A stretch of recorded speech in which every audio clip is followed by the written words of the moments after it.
So the first measures of dispersion that we have is range. So to quantify the variation, there are certain measures, and the first one that we are going to discuss is range. So range is the difference between the largest and the smallest value in a distribution. So range can be found out by taking the difference between the largest and the smallest value that is given in the distribution. So higher values of range implies higher dispersion, and also vice versa.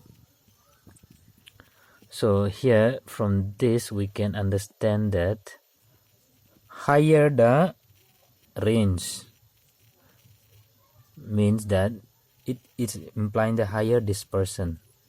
It will be a higher dispersion, and vice versa.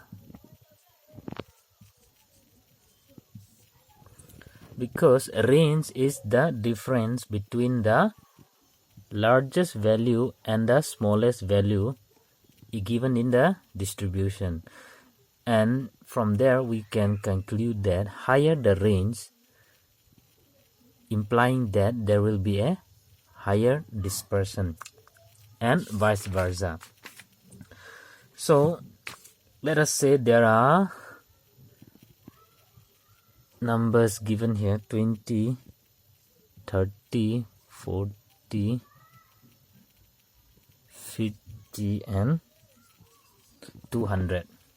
So if we are asked to find out the range, what we have to do is we take the largest value minus the smallest value is 20 here, and the range here is 180, because 200 minus 20 is 180. So that is how we find out, or how we calculate range.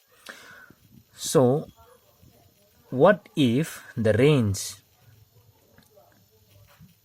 what is the range if the value 200 is not present in the data? So let us take out this 200. What will be the range? So this is the given distribution. So now the range would be the largest is 50 minus the smallest is 20. So now the range would be 30. So earlier when 200 was there, it is 180. Now we have taken out the extreme values, that is 200, and now 50 is the largest. So now the range becomes 30 only. So what can you draw from here? So from this you can draw that range is affected by extreme values. So if 200, when 200 was there, the range was 180. Once this 200 is taken out, now the largest is, the extreme values is 50, and the range now is only 30. So the extreme values is unduly affecting the value of range. Again, in place of 50, so again let us put here, so in place of 50 let us put 150. So 20, 30, 40, in place of 50 let us put 150 as we have said, and 200. So let us calculate the range here. So 200 minus 20 again would be 180. So the change of values in between the distribution will not affect the range unless the extreme values is changed. So even though we are replacing 50 with 150, it does not affect the value of range, because we are just considering about the extreme values here, because range is only affected by the two extreme values. That is why even though we are substituting 150 instead of 50, the range remains the same. So from here we can conclude that range is not affected by the values which is present in the middle of the distribution. It is only affected by the extreme values. So it is not, this range is not based on all the values. So it does not take into consideration these middle values, 30, 40, 150 or 50, whatever it is. It is not taking into consideration, but it is just the extreme values. As long as, you know, the minimum and the maximum values remain unaltered, any change in all this will not affect or will not change the range, will not affect the range. So it cannot be calculated for open-ended frequency distribution. So open-ended frequency distribution would mean, you know, the upper limit or the lower class limit is not specified. So range cannot be calculated for an open-ended or open-ended frequency distribution where lower limit and the upper limit is not specified. So again, with all these limitations, range is understood and they are used frequently because of its simplicity, because it is simply, you know, very simple to calculate, simple to understand. For example, we see the maximum and the minimum temperatures of different cities almost daily on our TV channels because it is simple to understand, even though we have such limitations of range. So the presence of even one extremely high or low value in a distribution can reduce the or can affect the or utility of range as a measure of dispersion. Thus, you need a measure which is not unduly affected by the outliers or the extreme values, the lowest value or the largest value. You need an alternative which does not consider the, you know, extreme values. That is why we have quartile deviation. So what do we do under this quartile deviation? So if there are entire, suppose you have a very low, largest and the smallest value. Suppose you are having a big difference between the largest and the smallest value in the given distribution. What do you do? So in such situation, if the entire data is divided into 4 equal parts, so if you divide that data into 4 equal parts, you know, each containing 25% each, because 25 into 4 times is 100. So you divide that into 4 equal parts, each containing 25% of the values. We get the values of quartiles and median. So by doing that, you get the value of median and quartiles. And you have already read this in chapter number 5 when you discuss the measures of central tendency, quartile deviation and all those. So the upper and the lower quartile, that is Q3. Q3 is the upper and the Q1 is the lower quartile, are used to calculate interquartile range, which is Q3 minus Q1. Q3 minus Q1 is nothing but the interquartile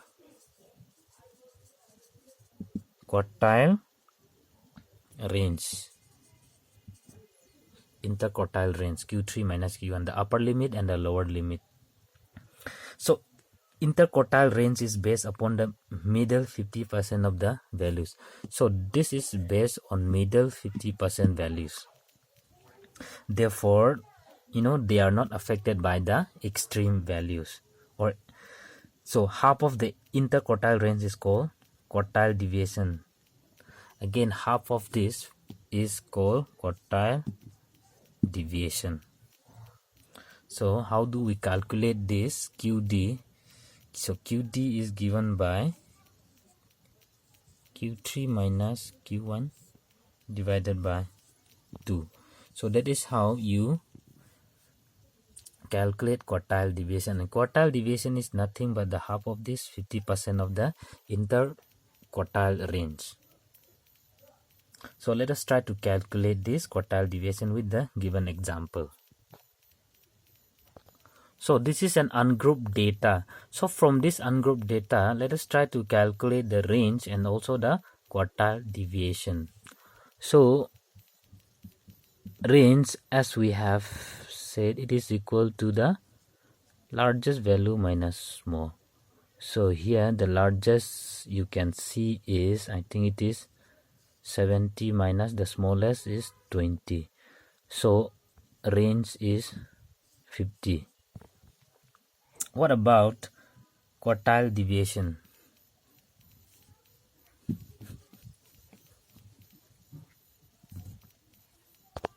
So for quartile deviation, you need to find out the value of Q3 and Q1. So Q1 you have n plus 1 by 4. That is how to find out Q1. So n, how much? 1, 2, 3, 4, 5, 6, 7, 8, 9, 10, 11. So n number of observations being 11. So 4, it would be 12 by 4 is 3 value. So 3 value 1, 2, 3. 29 is at the third place. So 29. So Q1 is 29. What about Q3? Q3 is given here. 3, 11 plus 1 divided by 4 equals to 3, 12 divided by 4 equals 3 on the 3 to 6. It's equal to 9th value. So 9th value 1, 9th value 1, 2, 3, 4, 5, 6, 7, 8, 9th is 51. So Q3 is 51. So QD is given by Q3 minus QY by 2, which is equal to 51 minus 29 divided by 2 equals to, so 51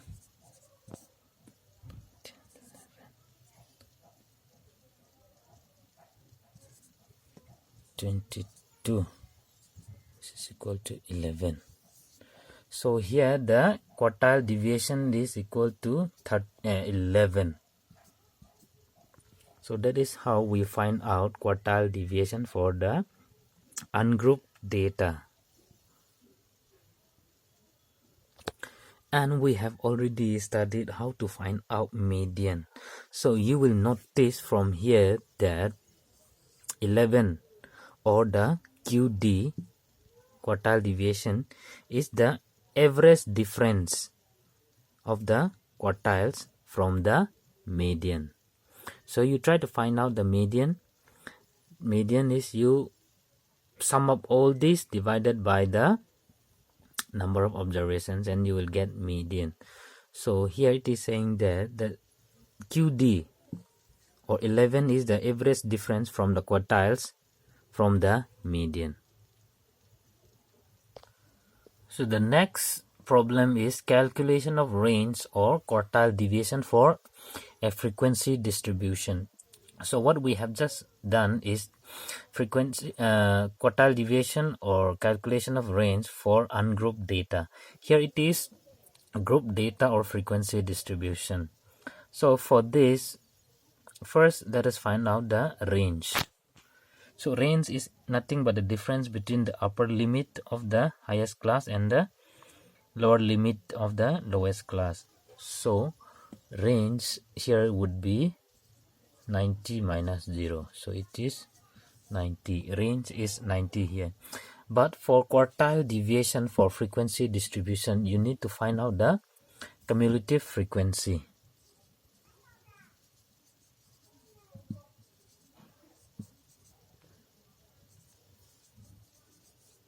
That is CF. And we have already studied how to find out the cumulative frequency. So here it will be 5. 8 plus 5 is 13. And then 16 plus 8 is 29. 7 plus 16 is 36, and 4 plus 7, wait, that's not the way. Okay, 36 plus 4 is 40. So 5 here, 5 plus 8, and then 13 plus 16, then 29 plus 7, and then 36 plus 4. So that is how we find out the cumulative frequency. So after finding out this cumulative frequency, you have to again find out Q1, and for the quartile deviation, what is Q1? Number of 40.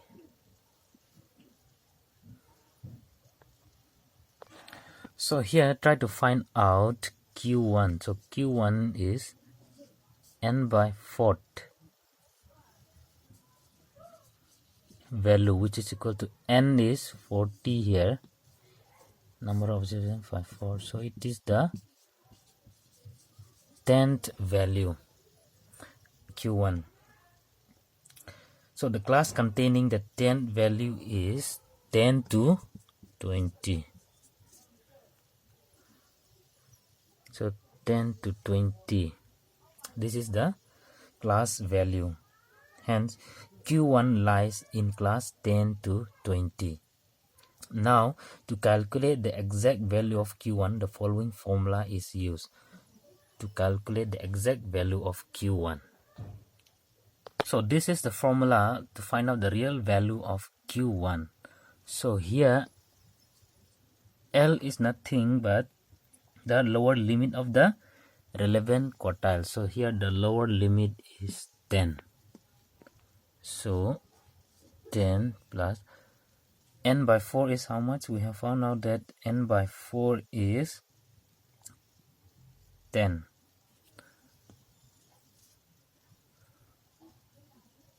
And CF is 5. Value of cumulative frequency for the class interval. So for this class interval we have 5. So what is CF? We have studied this in the earlier chapter. So CF is nothing but the value of the cumulative frequency preceding this class interval. So 5 here, preceding the class interval, that is 5. And here F is 8, frequency of the quartile class. So 8 is the frequency of the quartile class.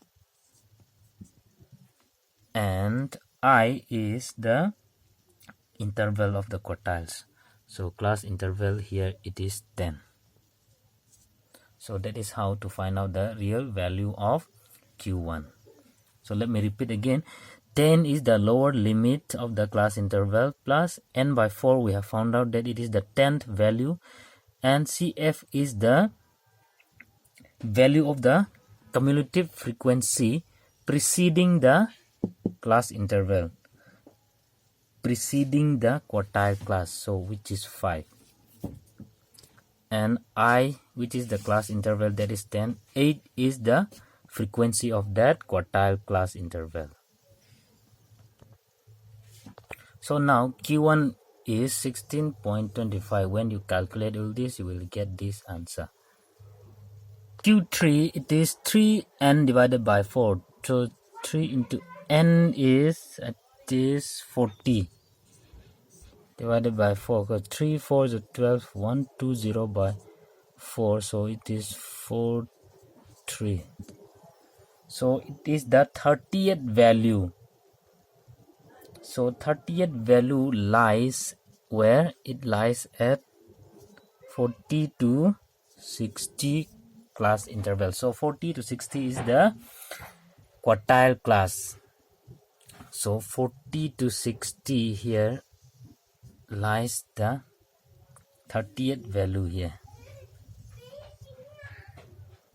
Earlier it was this one 10, now it is the 30th value, so it is lying 8, 40 to 60 class interval. So 40 to 60 is the quartile interclass interval. So let us find out the real value of Q3. So here for this L is 40 because it is the lower limit of the quartile class interval, plus we have found out that 30n divided by 4 is 30 minus CF. CF is the value of the cumulative frequency preceding the quartile classes.